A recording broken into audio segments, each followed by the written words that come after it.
welcome to Critical Q&A, which is a new show that I'm going to be doing where I'm going to periodically, I hope regularly, be answering questions that you've asked me in the comments section of my videos. I've gone through and I've culled all the questions that have been asked so far. I figure now I'm coming up on about 2,000 subscribers on my channel, so I owe some of you guys answers to some of the questions you've asked me that are more than just a couple lines that I can type in the comments section. I try to keep up with questions that come in, but I know that some of these questions have been asked and they deserve a more satisfactory answer than that. So here we go. Here's the first question. How do you repair an organization that has caused so much pain and suffering to otherwise good and caring people? I don't know. I think Scientology is past the point of no return, and I don't think Miscavige is going to change, not while he's sitting on $1 billion.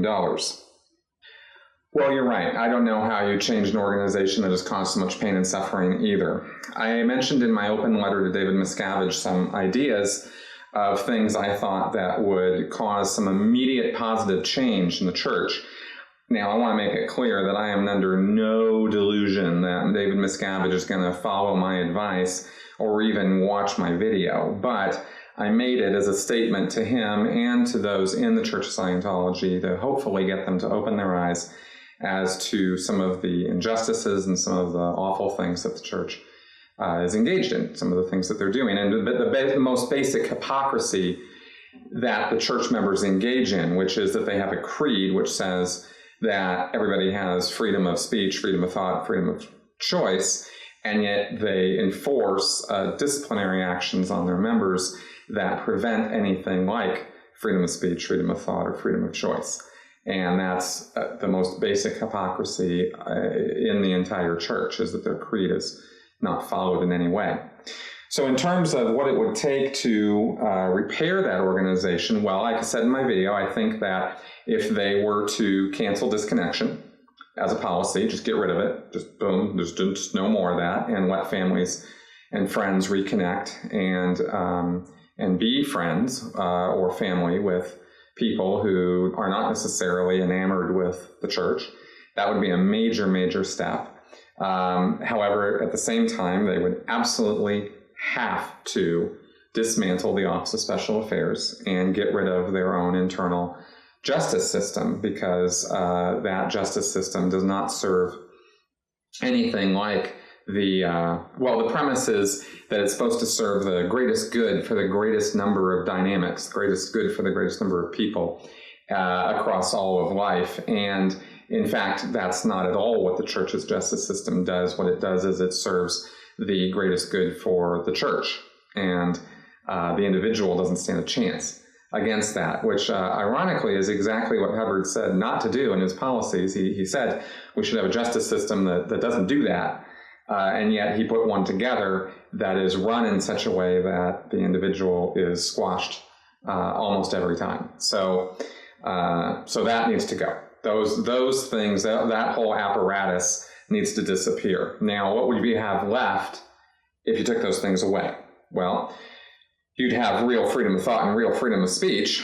I think in order to actually finally reform the church completely, so that it actually could potentially do some good, you'd have to pretty much get rid of the upper level materials, the upper level counseling, the OT levels, and the state of clear. That stuff needs to go because, like Jason Begay says, show me a fucking OT, right? There is no OT. There is no state of OT that exists. No one has achieved the state of full cause over matter, energy, space, time, life, and form, which is the definition of OT. That doesn't exist. Nobody has that. They just cannot admit to any such thing. And the lesser state of clear, as defined in Dianetics, the Modern Science of Mental Health, 1950, doesn't exist. There is no such thing. Hubbard said, laid out very clearly in that book, which still extant as church scriptures, he said very clearly that a clear is somebody who has no psychosomatic illnesses of any kind, period, has full photographic recall of everything that's happened to him in his entire life, and later actually goes over the fact in Dianetics that ideal recall is actually in 3D and with all perceptions, not just sight. Sound, taste, smell, all of those things are supposed to be available to a clear as terms of their recall. Not one person that I've ever met has such a thing, right? Clear is just, he later changed the definition of clear to a being who no longer has his own reactive mind, which is a completely subjective definition, and that means nothing, because the reactive mind is not something you can see, feel, taste, touch. There's no test for it to tell you whether you have or have not a reactive mind. No such thing exists, pretty much because there's no such thing as a reactive mind. But if there was, there's no scientific testing or procedure to determine if a person has actually achieved that state, much less has those abilities, which is why the church can get away with telling people who are clear, which I was, that you're not clear. And they do this to them over and over again. They've gone through and done this a number of times and bilked people for more and more money to get back to being clear, which they supposedly had never achieved in the first place. And I know people who had that happen to them 3 or even 4 times. You're clear, oh no, you're not, we messed up, and now you're gonna have to pay for it, and we get you some more, auditing, and oh, now you're clear, okay, good, now they go and say they're clear, oh no, actually, turns out, and they've gone through this procedure over and over again. Why they would put up with that kind of abuse, I don't know, but they do. So all of that needs to go, and that leaves you with the church's lower level services, and I'm talking about like their communications courses. I did a communications course when I was a teenager. It helped me out a lot. I mean, I was a shy, introverted teenager, and I did some of those communications drills that they do, and it helped me out. And I'm not going to say that it didn't. And that has some value. Dianetics counseling, maybe it has value, maybe it doesn't. I think it's variable. I think some people get something out of it for real, and I think other people convince themselves that they got something out of it when they really didn't. I felt like I relieved some stress as a result of it. So, if you take away the claims, the big, huge, absolute sort of claims and promises, if you just cancel all that, you're left with a, small self-help group. And that's pretty much the only way that the Church of Scientology could honestly get along in the world and stop being such a totalitarian, dictatorial, horrible organization. That because I think that is what it is, and they try to puff themselves up to be something so much bigger. And when people poke holes in their story, they get all jacked, they get all upset, and they come after that person because that person's exposing the real truth. If they would just stop lying about everything and just admit who they are and what they can do, which isn't much, but it's something, then maybe they might have a chance of getting along on a long-term basis, So those are the kind of reforms I think are necessary. Do I think any of that's ever going to happen? Absolutely not. No way. I don't think that the church is capable of such self-reflection or long-term thinking, and I don't have any idea or desire even for any of that to happen. I just want it to go away. I want it to be gone, and I want its members to come out of the delusory cloud that they're in, that they're involved in a group that's actually saving the world or saving the universe, because that's not what that group is doing. Great vid. Thanks for making this. Have you ever heard about Stephen Christ and his concave earth cult? No, never heard of that. Roger Yost. Chris, love your work and concept of critical thinking. Could you take a minute and explain COS concept of Xenu, when it is introduced to Scientologists, why the secrecy, and why Tommy David flat out denied it as a spokesperson for the church, cult? Yeah, so Xenu is part of the OT3, level OT3 materials, which are all confidential. All the OT level materials are confidential. So basically what happens is a person goes through and does the Scientology levels of counseling. They're supposed to move through a series of states of being. And those states of being are described first as lower grades, grade 1, grade 2, grade 3. They go through those steps, and they're supposed to achieve certain abilities until they finally achieve the state of clear. Now, again, I don't necessarily believe that any of this stuff actually occurs, but that's what the parishioners are doing. That's what they do is they go through the counseling. Everything above the state of clear is confidential, so it's hidden away from the general public, and they don't talk about it. The stated reason for that within the church is because the materials above the state of clear are highly dangerous to a person's mental and spiritual well-being and stability. The idea is that things have happened to people in the past that are so traumatic, so awful, so horrible, and are so emotionally charged and spiritually charged up that they would actually damage a person if he was exposed to that material before he was ready for it. And these lower levels or these lower grades are supposed to be the things that get you ready for that.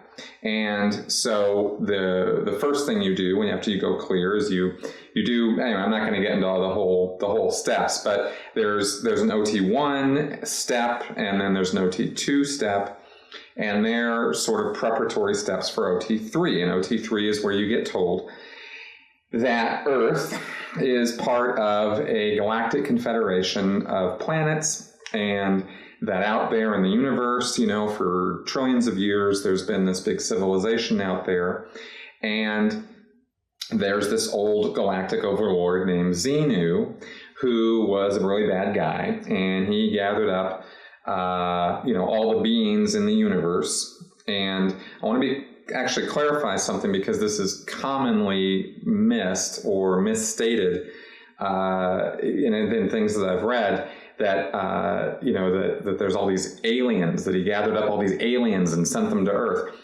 It wasn't aliens.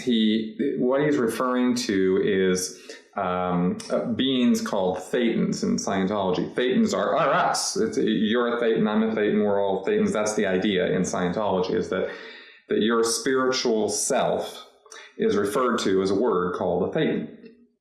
And the idea is that Xenu somehow collected up all these Thetans and trapped them in ice or something, and put them in spaceships that look like DC-10s and flew them to Earth, which he calls Tigiak, and dumped them here in volcanoes. And this all happened many, many moons ago.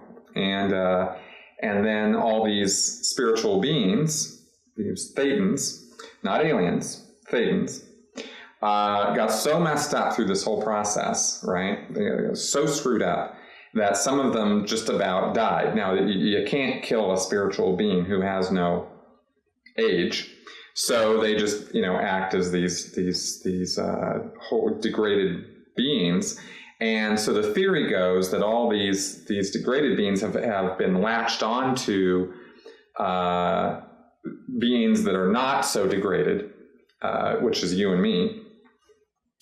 And they actually physically make up our bodies. And they're therefore called body Thetans, or BTs. And if you ever read about BTs or body Thetans, that's what he's referring to, is these practically dead spiritual entities or spiritual beings, which is, me and thee, who need to be rehabilitated. They need to be freed up from this awful, horrible spiritual state that they're in. And the only way to do that, of course, is to do this Scientology counseling. And so the belief within Scientology is that there are thousands and millions of these spiritual entities who are in this awful condition.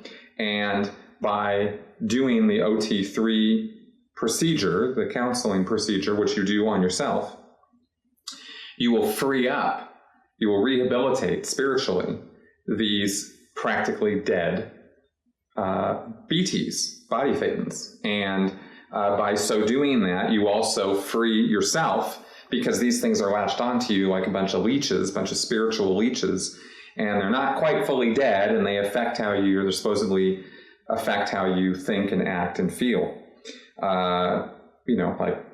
Like if you had a bunch of leeches all over you, that would affect how you think and act and feel. Well, these BTs do that apparently, and so by ridding yourself of them, by doing these OT levels, you're supposed to become a freed up being yourself. Okay, so that's basically in a nutshell how I understand that. So this is highly confidential within the Church of Scientology. Now, it's all over the internet, but within the church, this is the belief is, and what Hubbard said, he discovered all of this and released it all in 1967. And he said, when he talked about this, he said that this information is so powerful and so charged that if you found out about it, if you learned the truth of what I just told you, you would catch pneumonia and you would die. That's what supposedly would happen to you. And people in the church believe that this is true. It was no small thing for me to, when I got out of the church, go and overcome that indoctrination and read about this material and find out what OT3 was all about outside of the church, because I didn't find out about it when I was in the church. I found out about it after I left. When you find out about it in the church, you are sworn to secrecy, like you swear on a stack of Dianetics books, and you are never, ever, ever, ever to reveal this on pain of spiritual death, right? So that's why Tommy Davis, who I don't think even achieved this level himself, so I don't think he even really understands what he's talking about. But that's why when he, as a PR spokesperson, would come out and talk about this stuff, he would deny, or try to redirect and misdirect and go off of that any way he could, because according to his way of thinking and to the Scientologist way of thinking, that material will kill you if you know about it. So they try to keep a lid on it to protect everybody. Like, that's actually their idea, is that they're trying to not let people know about this, because they think if it gets out, people are going to die. So now what amazes me, of course, is that there are OTs and there are people in the church who've achieved these levels, who know this material, who then see it on the internet and somehow are like not putting two and two together that this material doesn't kill anybody. I mean, it didn't kill me. It didn't even give me a cold. Didn't even give me a sniffle. Nothing. So no pneumonia here. And I've had it verified by, people who did the OT levels in the church, that what I just told you is what's covered on this stuff. So somehow they're not quite, doesn't bust through the cognitive dissonance that nobody's dying from this, that 50 million people have read this on the internet and nobody's dead. So anyway, that's why they're so insanely hush-hush about it, though, is because they think that, if you find out, you're a goner. Traveler Finder, do you get trolls? I always suspect Scientologists just don't use YouTube, but can't tell for sure. Yes, I do get trolls. I have had people come to my blog, and I've had people come to my YouTube channel who were pretty obviously Scientologists or had a pro-Scientology slant and decided to take me on, or, post some critical comments, or try to, say my video is bullshit or something like that. And I actually, every time I've seen it, because I see all the comments and that happen on my blog or happen on my YouTube channel, I take them on. I straight away, I just go, hey, what's up? And I try to engage them, because I would love to talk to Scientologists who are still in, and I like to try to talk to them honestly and directly about what it is that they have a problem with. If they are calling me out for being a liar, or calling me out for not giving quotes out of context, or saying something that isn't true, this video is just a bunch of crap, I say, great, tell me exactly what it is in my video that you protest or that you have a problem with. So far, I haven't gotten anything in terms of any real specifics on anything that I've said or done that was off. Doesn't mean I'm not open to criticism. I'm wide open to it. I'm definitely interested in anything anybody has to say about what I've put out there. But so far, they've been pretty unsuccessful at that. So, yeah, they do look at YouTube. And they do look at my blog, and in fact, the whole reason I'm doing what I'm doing is because I'm counting on the fact that that's what they're going to do, is they're going to come and look. All right, well, maybe I gave overlong answers on a couple of those questions, but I wanted to be complete about it. I have more questions to take up in a second episode here, so I will get along to that. But I want to keep these to about 20 minutes, 25 minutes or so. So I'm going to wrap up this first episode of Critical Q&A. Thank you very much for watching. And if you have any questions for me at all, put them in the comments section of this video, because this is where I will be looking for any future questions or comments that you might have for me. And it can be about anything. I've only addressed some Scientology stuff here, but I got a lot of topics I'm interested in. I'm going to be making more stuff about critical thinking and scientific method and topics related to that, as well as Scientology. I know people are very interested in what I have to say about Scientology. I am very interested in talking about that, but I'm also interested in talking about other things too. And by the way, if you have anything specific you'd like for me to talk about, you can put that in the comments as well. So thank you very much for watching, and I'll talk to you again soon.